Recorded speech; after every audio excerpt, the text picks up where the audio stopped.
Hey Techno Freaks, Techno here, continuing the character breakdowns for Dissidia Final Fantasy NT. This time we turn darkness into hallowed light with Cecil. There is no task I am not equal to. Another Vanguard, personally one of my favourite characters in Dissidia, Cecil combines the powers of both light and dark to work his foes into submission. He does this through his unique take on the Onion Knight's job system. On the character select screen, you can choose to fight as either the Dark Knight, a master of the long-range ground game, or as the Paladin, the aerial expert. Once again, this is almost like two different playstyles in one, but you do need to use these together in more or less perfect harmony. The Dark Knight tries for high damage pokes at mid to long range distance, while the Paladin is more up close and personal while being a bit on the weaker side. How we mix these playstyles together I will talk about later. For now, let's just continue with the moves. BP attacks are as follows. For Dark Knight, we start with his neutral round Shadowbringer, a 3-input attack where Cecil slices twice with his Dark Claw before poking the opponent away for a wall rush. It has good damage like any neutral attack would, and it's your only close range attack on the ground, so make sure you use it if they're too close. His ground forward, Dark Bane, or as I'm going to call it by its non-butchered name, Dark Side, this is Cecil's signature move in the old game, where he shoots a mid-range wave of darkness at his opponent, sending them flying for a wall rush. This is one of your go-to moves with Dark Knight. It hits hard, it hits fast, has a bit of a wide hitbox, and pierces through the opponent, meaning you can hit two birds with one darkness-covered stone. His backward ground is Abyssal Gate, a chargeable long-range AoE that forms a black hole with a vacuum effect that then explodes, causing massive BP damage. The longer you charge the attack, the bigger the void is. Use it as crowd control and to zone out the opponent. His only air attack is Nightfall. My old personal favourite from the OG Dissidia, this move has Cecil slash twice with Dark Claw, similar to Shadowbringer, but then proceeds to curb stomp the opponent, sending them flying and allowing Cecil to get back to the ground, similar to Firian's Plummet. Its damage depends on how high you are when you use it, similar to other dunk moves, and the move has hyper armor, so use that to your advantage. Personally, I would use this instead of Shadowbringer for the hyper armor sake. If you see someone coming close to you, jump and use Nightfall. His dash attack is Gravity Orb, another Dissidia main staple. This move shoots out a dark orb that on contact will slam them to the ground. Meet your other go-to moves. Using this in tandem with Abyssal Gate followed by Dark Side, a lethal combo, and great for the Dark Knight's poking play style. Trust me, it's evil. The Paladin, we have his only ground attack, Light Slash, a 2-input attack where Cecil spins with his Holy Fang, lifting both him and the opponent into the air before another spinning slash finished by a spike to the ground. This move is the opposite to Nightfall. Where Nightfall is about getting you to the ground, this move is about getting you into the air. His neutral air, Radiant Wings, is a 2-input attack that uses a spin attack to close the gap, then proceeds to do a Holy Cross version of the Onion Knight's Blade Torrent, finishing with an overhead spike down to the ground. The move, if not the most flashy move he has, wall rushes pretty easily, and although it keeps you in one space, it's really fast. Use it like all other neutrals. His forward air, Sacred Cross, is a 2-input attack starting with a rising vertical slash, followed by a horizontal slash, once again spiking the opponent to the ground. This move is best on people above you, but a great way to use it is as a free jump. You can use Sacred Cross to gain height and to get the drop on the opponent for the dive bomb.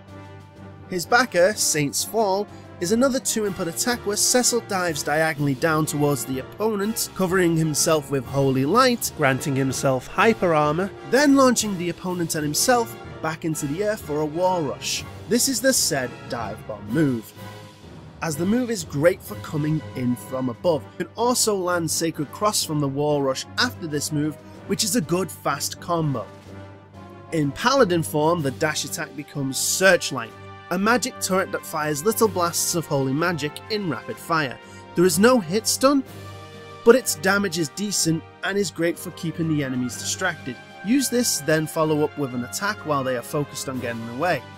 For HP attacks, we start with Tenebrous Blast for Dark Knight and Luminous Blast for Paladin, essentially 2 HP attacks in one.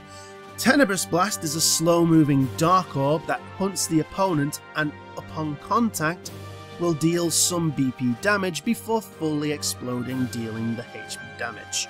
Luminous Orb is a fast but shortish range projectile, doing the exact same thing.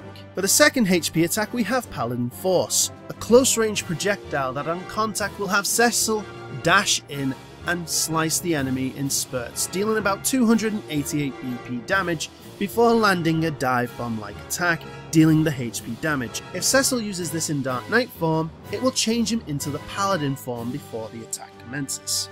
For the third HP attack, we have Soul Eater, the opposite of Paladin Force. This is a lunge attack that has Cecil stab the enemy, then proceeds to use a Gravity Orb up close a la Naruto First Rasengan style. Its range is quite decent and it's fairly quick, and best of all, it has Hyper Armor. And just like with the Dark Knight using Paladin Force, if Cecil uses Soul Eater in Paladin mode, he will change into the Dark Knight before the attack commences. The fourth HP attack, we have Dark Flame and Holy Flame. So just like the first, we have another 2-in-1 HP attack. For Dark Knight, this acts like a wave move. It has good range, but at the cost of 400 HP per use. As for Holy Flame, this is more of a small pillar like AoE.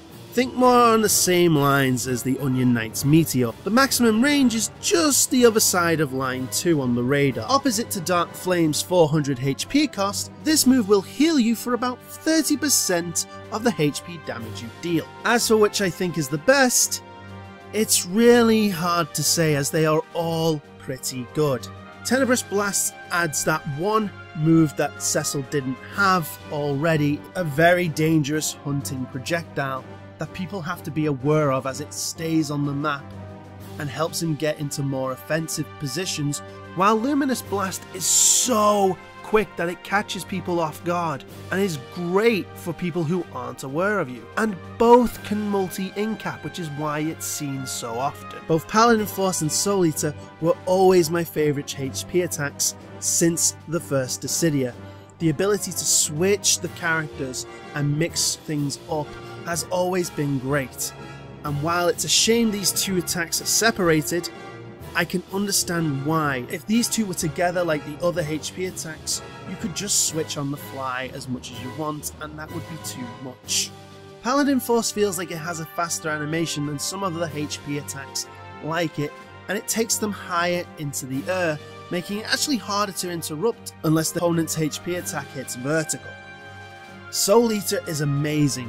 While it's the weakest BP damaging HP attack Cecil has, it makes up for it by making you a pure damage sponge while doing it, able to negate BP attacks and even summon attacks. As for the Dark and Holy Flames, the length of the Dark Flames is great, longer than any wave I've encountered so far, by an extra zone on the radar no less. Its only drawback is the startup speed and the HP cost, while paying homage to Cecil's dark side in the original game is not worth an extra length for me. Holy Flame, on the other hand, is really useful. While still slow, the fact that it can heal you for 30% means that a full health incap will heal you for just over 1000 HP, keeping you in the fight longer. But I want to know which is your favourite. Tell me in the comment section below. The unique EX skill is Job Change. It sits on a 30-second cooldown, and similar to the Onion Knight's Job Change skill, allows you to switch from your starting job to the alternative while making you invincible on switch. The startup is a lot slower, but grants you hyper armor before the invincibility, and instead of healing you, it will grant a buff to both your attack and defense. That lasts for about 30 seconds as well. Changing jobs will also increase the size of both Tenebrous and Luminous Blasts, making them even more dangerous than before. As for general skills, once again personally, I'd use teleport as the main skill. Then I'd run off it with either Mighty Strikes, HP Regen or Revivify, similar to Garland, only I find this suits Cecil way more, as you can be attacking with your buff skill on, as say Dark Knight, switch jobs, and teleport to another foe. Because teleport will always leave you in the air, you will be in your element as the Paladin. For team comp, Cecil works with anyone, and from personal experience, is very good at carrying. In some senses, I see Cecil as a boxer. You use the Dark Knight to poke around and get the feel of things.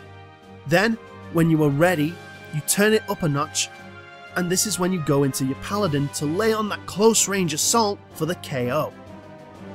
As for summons, I can't think too much outside of the big three. Maybe Bahamut to help lower the cooldown, or Alexander, while deemed by the community as trash, can help a Cecil run in Dark Flame. Our bonds are what won us this battle. Okay, that's it for today's breakdown. Don't forget to subscribe, hit the bell thingy, and share this video. Also, if you have any tips and tricks you found yourself, please share them in the comments section below. And finally, tune in next time, where we do this for Rosa with Kane. But until that day, this has been Techno Odin. Take care.